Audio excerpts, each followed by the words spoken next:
So the lodge is open every day of the year, 23 hours a day, and there's always toast and jam and spreads and coffee and tea. So no matter what hour it is, guests have access to a little snack.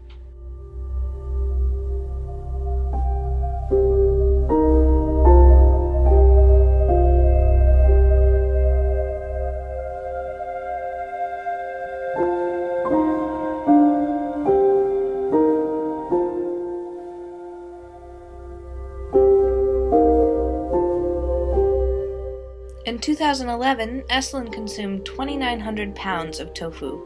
This is just 38 pounds less than the weight of a 2011 Prius. Coincidence? Perhaps not. And the chefs is, in my opinion, the second hardest job we have here. To be on their feet for 8 hours, tracking everything, overseeing everything. People with different levels of skills, different skill levels, and volunteers. My ability to support the people I work with comes from my trust in support from from Philip and from the rest of the chef's team. The more I feel really safe and like I can turn to someone for help, like the more I feel I can access that well of support and help to offer other people. When I grew up, my mom never really cooked, but I always wished I had a mom who cooked that I can watch and help. So now I really enjoy it also when I can work with the chef, because it's like I watch them and help them, and it's like what I never had I can have now. While you have that independence, there's also that team around you that's working so hard, that affords you the ability to do the stuff on your own. It makes it so easy when you know that you have 10 other people backing you up. I like that I'll just go to them and say, I want to do squash with sage and blue cheese, and they just go, all right. It might be weird sounding or anything to them, but they have the confidence in me that I'll get something nice on the table. Most kitchens, you go in and you're told how to do it, and then that's the way you do it. If you deviate any, it's like being in the military. You don't deviate from what you're told to do, and there's just kind of a standardized way. So here, there's still kind of like flexibility if you find your way of doing it. Enjoy most is that it's, like I said, it's not only work, but we also have process together, and we share what's going on for us, and like therapy together, kind of. So that people with who I work are not only co-workers, but also friends. I love how supportive the kitchen is by the community. The kitchen is like a little mini community within the community. And it's kind of like a large, young, dysfunctional family. When we're doing really good, we're great.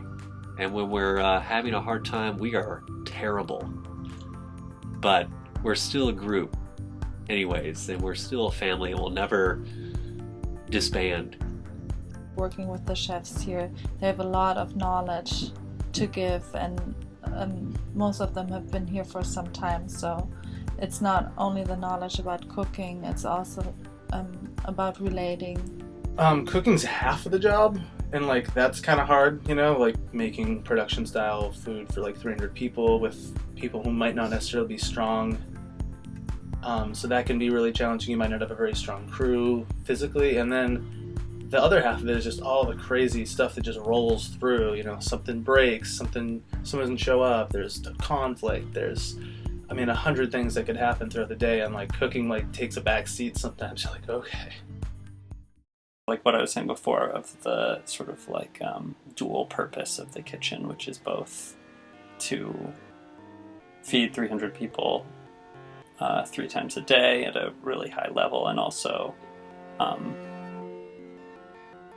teach people who are working there. I've come full circle. I've learned so much here, and then from everything that I learned, I was able to teach other people how to do it. So, I mean, I think my experience here has been just amazing. What's new for me is that usually I'm more a person who gets trained or gets taught, but in the kitchen now I'm in a position like when I'm ducking or lodge keeping that I train the work scholars. In the beginning that was a bit a challenge, but now I kind of like it. I've learned how to cook, I've learned how to teach and share my love of food with work scholars coming through. I've learned how to be part of a team and organise people to manage to get the best out of each. The thing that I learned the most in the Esalen Kitchen is sort of about not having to be a perfectionist. Not that excellence isn't important, but when I started, Michal said something to me about the way that we train lodge keepers. She's like, it's a philosophy on purpose. You're meant to have to ask. And I really needed to learn that. I was really used to being in my own little world and having to achieve and being scared of not achieving. And Esalen Kitchen's really taught me how to ask for help and how to give help to other people and how to rest in that kind of team. Yeah, it's not about production and to money and turnover and getting things done fast. It's about something else. It's about something much greater and more beautiful than that. And having the opportunity to teach what we may be able to teach and learn, what we are going to be able to learn from this new group of people. And it never stops. It goes on month after month, year after year, and it never gets any less exciting or any less fun for me. And I think we make really amazing food. I'm really proud of the dishes that I prepare. I'm really proud of the dishes other people prepare. And as I said before, it's a team effort. So the fact that we use a lot of organic produce or local produce makes me happy. It makes me feel really like we're on the right path for nutrition and health. It's easy to look at what goes on in the kitchen as either a lot of really intense physical work, like maybe ducking seems that way, or just sort of really sort of pleasant creative work. I'm gonna make a salad and put all the delicious ingredients together. And the thing about the kitchen is that it's a really intense combination of both of those areas. And even just to make the naan bread, something so simple. I had such joy in rolling out those little balls and then frying them and then, yeah. I think the people are definitely a priority, but I know that I have this other priority, which is then getting the meal out, and it also involves people. So, I mean, there's just all these... It's mainly about the people that are coming, and the people that are coming and working together to do it, and the people that are coming to the lodge to enjoy what we've done. So, I mean, yeah, that's the payoff right there, is I get instant gratification from those people coming, and they're telling me right then they love it or they hate it. Esalen ate 7,821 pounds of chicken last year, equivalent to the weight of a large male hippopotamus, and hippopotami killed 321 people in the same year. The most difficult thing for me in the kitchen is, for example, the pond.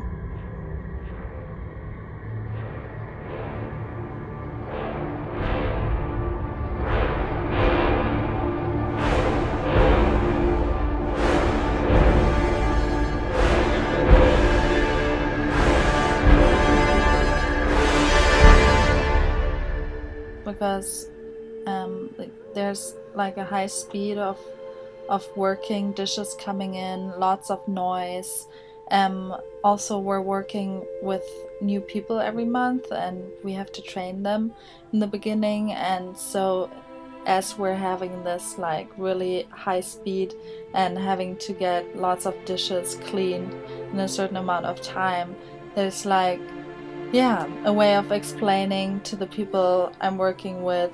Really like it's like just constantly like challenging like my body and my swiftness. It's just like I really enjoy that kind of a challenge. And I mean the dishes just keep on coming, and once you're like become okay with it, that they're just gonna always be there, you kind of like get past it and just get the job done. Thankfully, with good work scholars, it will get done. If you don't, then you're screwed.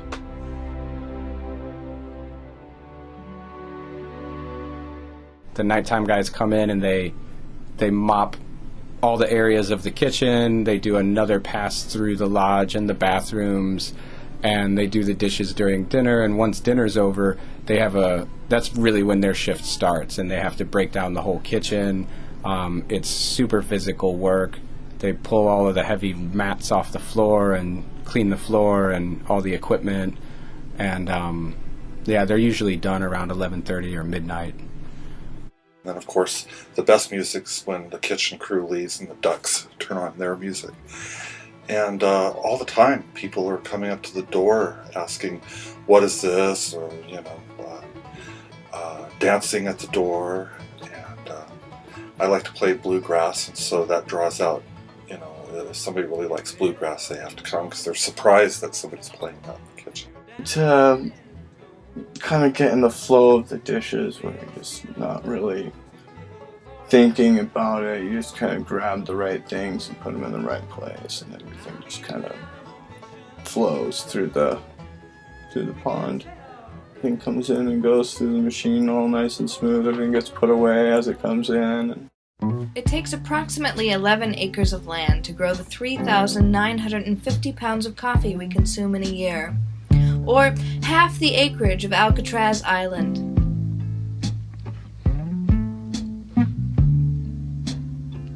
If I gave you my love, I tell you what I do. I'd expect a whole lot of love out of you.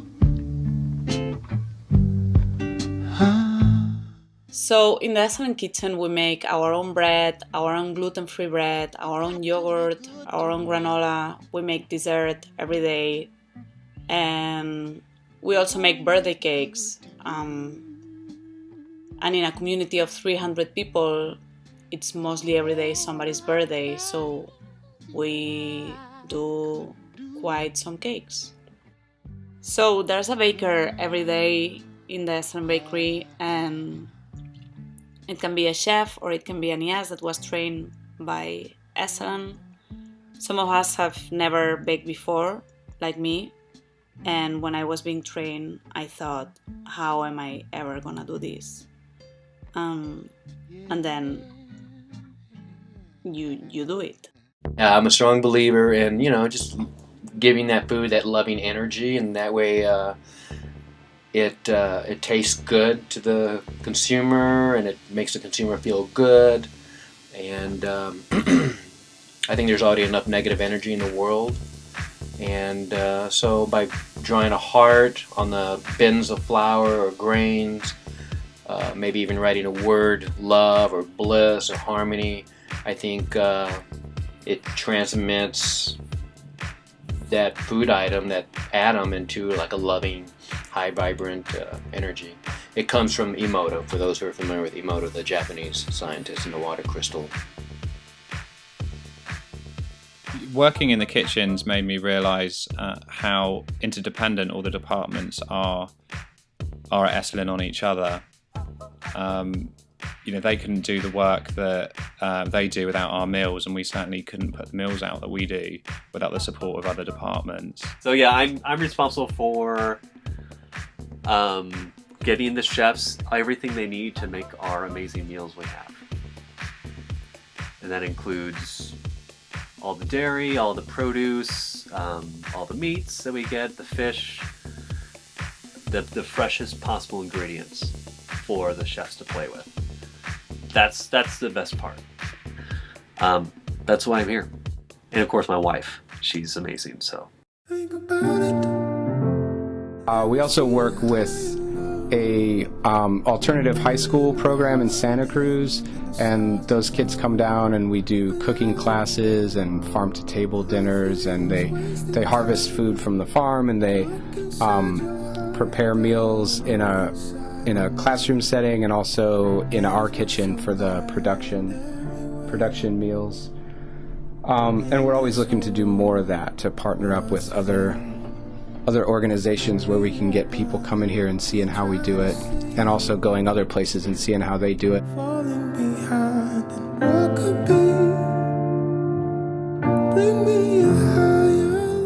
There's lots of special events. There's Big Sur events and Monterey Bay events and Esalen events, and there's basically any time there's a celebration or a desire to do some outreach into the community, food is a really easy way to do that, so we're super busy with that as well all the time.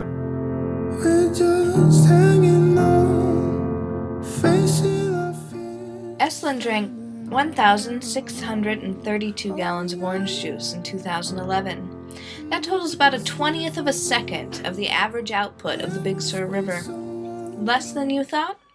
I think probably the biggest challenge is just interacting with the seminarians, probably, just because there's a lot of demand on us in the kitchen. You know, a lot of things that people need, special order things or little requests, and I just really have to be patient with each person as they come up to me, as he or she comes up to me, you know, and asks for something on a continual basis, day after day, minute after minute, and that's actually a real lesson for me, just in service. Can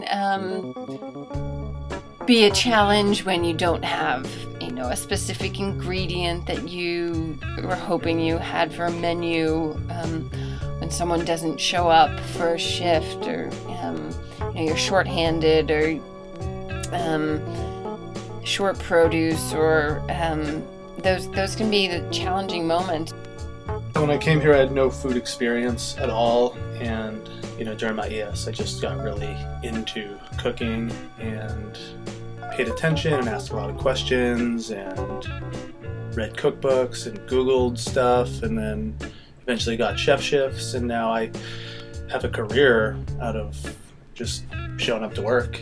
I'm kind of like a bohemian, lounging type of person. I've never been really into hard work, I like to sit and paint and cut things up and play with glitter and stuff like that. So I think one of the things that's the most valuable to me is how surprised I am by my capacity to really thrive and kind of flourish in an environment like this that is pretty intense physically and emotionally and mentally and really in every way. So I think that I've kind of shocked myself with my ability to really do well here. Different country, different age, different opinion, different culture, all together make food. So wonderful. Many countries people coming, working together. So for me, British English, Australian English, New Zealand English, so difficult. And in America, south part of America, so someone have special pronunciation. That is difficult for me. Siempre ellos te preguntan cómo estás o cómo te sientes. Eso es como preocuparse pues por ti, y todo eso se aprecia, porque en otros lados estés como estés, no, veniste a trabajar, así que sale el turno, o si no vete, y eso es, aquí no es, entonces. We used 5,440 pounds of honey last year, made from approximately 10,880,000,000 flowers, or 10 times as many flowers as were used in Kate Middleton's wedding. Our relationship with the farm and garden is such an integral part to what we do when we get, all the beautiful stuff, all the beautiful produce and greens and vegetables from the farm and garden, and knowing how that happens is such a big part of our operation. So it's so exciting to see the blue bins and the walk-in and know that it comes from literally, 100 feet away from us, and is grown by people and it's just such an amazing thing to think of, a hugely and truly farm-to-table, operation.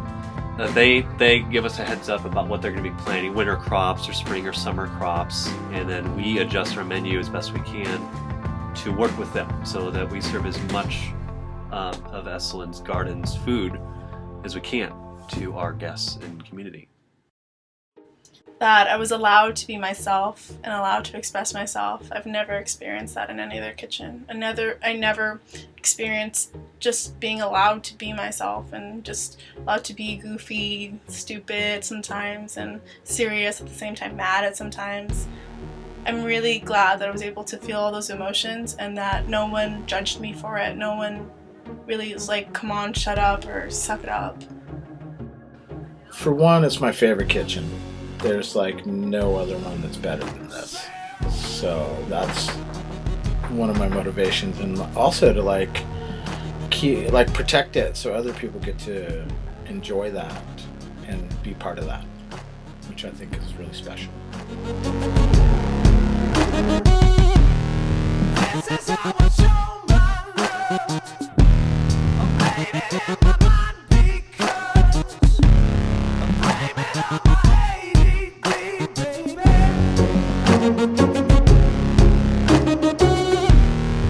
This is how I